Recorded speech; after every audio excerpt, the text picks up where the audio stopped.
Hi guys, so I want to say a big thank you to those in the comment section who sent me this interview either directly or indirectly. This is hilarious, okay, because this is related to a previous video, one of the previous videos I uploaded, where there was a man who voted for Brexit. Then he was interviewed by Sky News at his eel exporting industry, and he said this was a mistake. It was a mistake to vote for Brexit. Now, at the time, I felt a little bit sorry for him because he was conned by, Brexiteer politicians, told, your business is going to do better. Some of you in the comment section were less caring, I'd say, because you said, look, this guy, he runs a business, he should know this. His main market is the European Union. Why would he do that? It was ridiculous. He can't just say he didn't know. So I want to show you this interview. This is with Jared Batten from UKIP. This is from 2 years ago. It's in 2018. And the same man is interviewed again, but he's going to talk about the benefits of Brexit. So this is hilarious.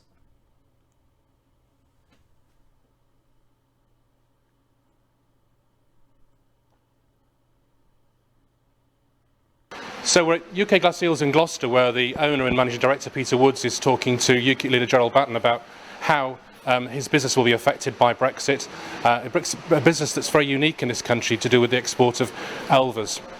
Peter, how do you think Brexit will affect your business? Well, unfortunately, we can only trade within the EU, but the real positive thing is that once we're out of the EU, we will become a third-party country, and we should really have the benefits of trading all over the globe, like we used to do 20 years ago. So you'll be able to use markets in other countries where eels are eaten, like the Far East and so on. I mean, you're selling elvers to be farmed. Okay, well, first of all, he's telling a lie here, or he doesn't know, because there was no restriction to export to other markets. There were limits, for example, in regards to bureaucracy or whatever, but there was no restriction, there was no limit on British industries exporting to other parts of the world while being a member of the European Union.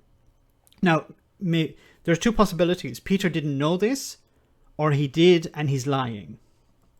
Grown into adult eels to be consumed, and the markets are in Northern Europe. Countries in Northern Europe like Belarus, White Russia, which are not actually in the European Union, you can't currently trade with, and obviously countries such as China, Hong Kong, Taiwan, Korea and so on in the Far East. What you're saying is you'll be able to deal with those much more populated countries if we leave the EU.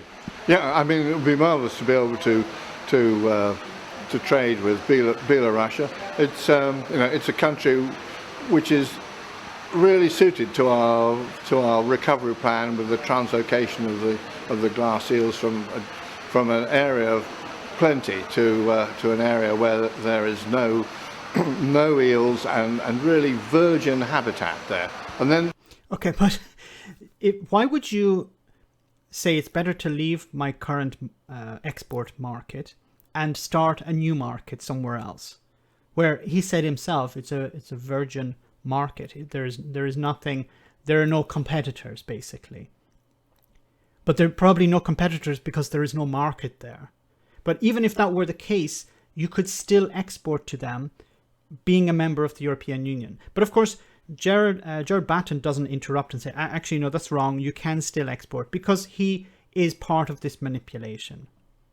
On the consumption side, we will be able to sell to Asia for farming, and that's a really valuable market that we've lost.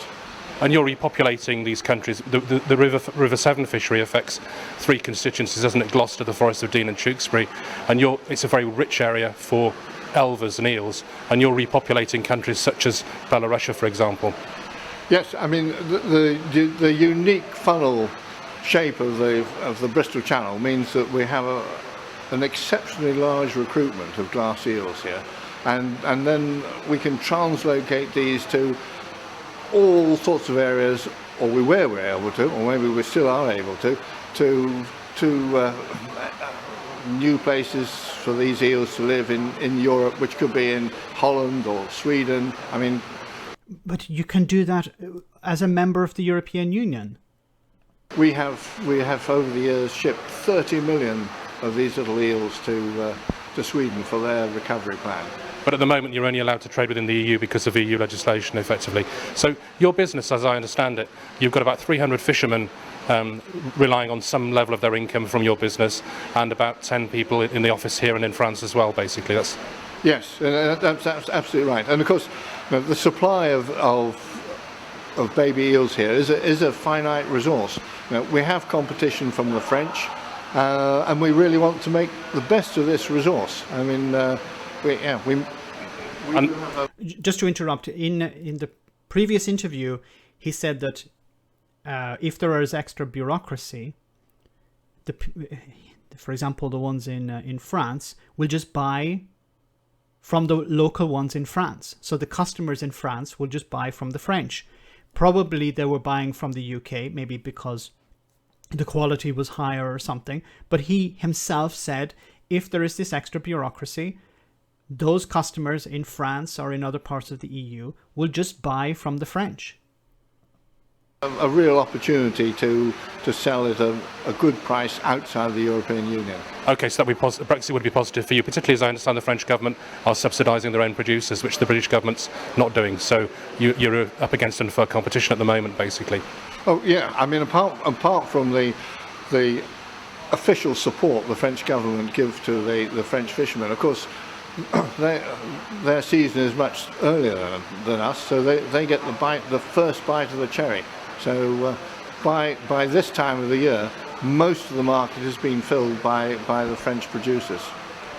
So we've got Gerard Batten, who's the leader of UKIP, has come down to Gloucester to meet Peter and see how a family-run business that's been here since the late 1960s, that's turned over upwards of almost £10 million per annum, provided a lot of employment, a lot of income generated. A lot of employment, a lot of income while we're a member of the European Union. The local community is affected basically by unnecessary EU red tape and unfair application of rules by the French government in particular, and obviously the opportunities that would be in Eastern Europe outside the EU, in Russia and Belarus, and also in the Far East. Jared, what's your feelings having come down here today? Well, I've learnt more about eels and elvers in the last half an hour than in my entire life. It's fascinating. I didn't realise they all came from the Sargasso Sea, and they all come up rivers around the world. It's incredible. And of course, this is a fantastic story about entrepreneurism, of a small businessman who makes a big business, and it could get bigger if it wasn't for EU regulation, because this is, as Peter's explained it to me today, an example of where where this business could have a much bigger market outside of the EU, but currently cannot export outside it. And of course they're being held back by this regulation, which of course we see every month coming through the European Parliament.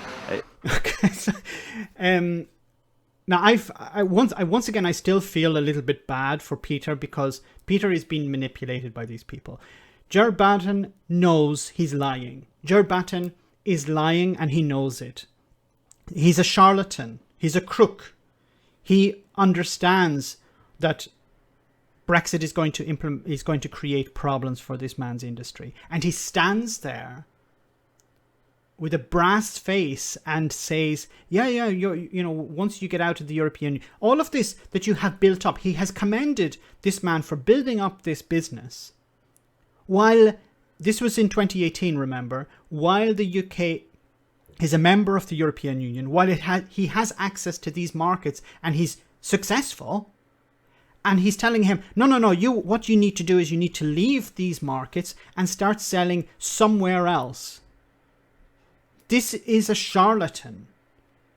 Now, what Peter should do is he should have a look at this interview again that he's conducted with Gerard Batten, and maybe he should find out where Gerard Batten's local office is, and he should go down there and say, Gerard, can you refund me for the lies that you told to me, and are you going to help me find jobs for the people who are going to be laid off because of Brexit?